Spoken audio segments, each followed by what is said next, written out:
A special thank you to each of our subscribers who make this channel possible. Here's today's story. In a dramatic escalation of tensions, Pakistan has officially suspended all trade with India and closed its airspace and land border following a deadly attack in Indian-administered Kashmir that left 26 people dead.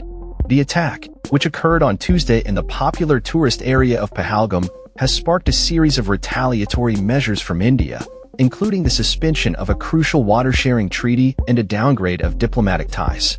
The assault, which primarily targeted Indian tourists, has been condemned by both nations, yet the blame game continues unabated.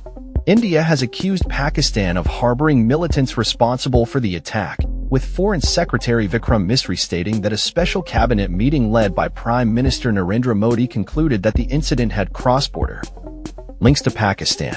However, no evidence has been presented to support these claims.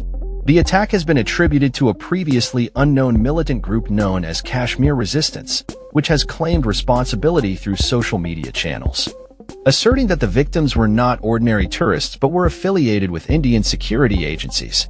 As the situation escalated, India took decisive action by closing the mainland border crossing with Pakistan and suspending the 1960 Indus Water Treaty, which governs the sharing of water resources between the two nations. This treaty is vital for both countries, and its suspension could have significant implications for water availability in the region. Additionally, India has revoked visas for all Pakistani nationals effective from Sunday, and has advised Indian citizens against travel to Pakistan. In response to the attack, Pakistan's Prime Minister Shehbaz Sharif convened a National Security Committee meeting, emphasizing the need for a strong response to India's measures.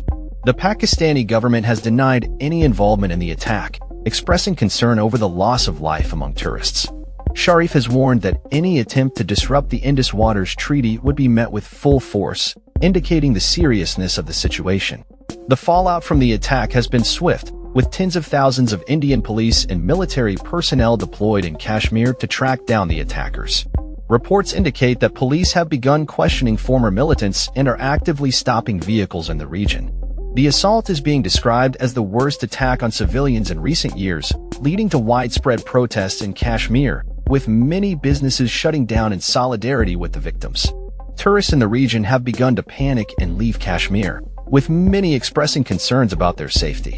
Monojit Debnath, a tourist from Kolkata, stated that despite the beauty of Kashmir, he and his family felt compelled to leave due to safety concerns.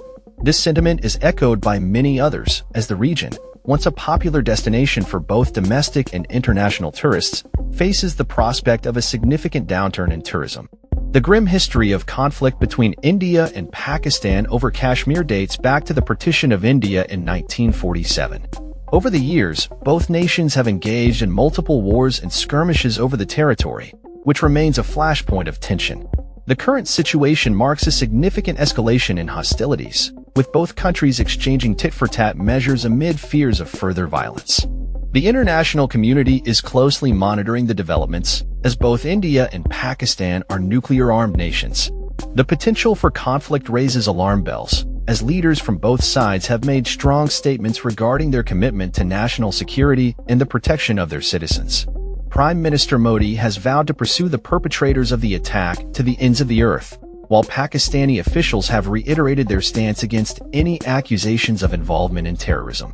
As protests erupt in both countries, citizens are urging their governments to take decisive action to address the ongoing violence and instability in the region. The situation remains fluid, with diplomatic relations hanging by a thread as both nations grapple with the fallout from this tragic incident. The future of Kashmir hangs in the balance as the world watches to see how this latest chapter in the long-standing conflict will unfold. That's all for this story. We upload videos every day covering many different subjects, so hit that subscribe button to stay informed. Thanks for watching.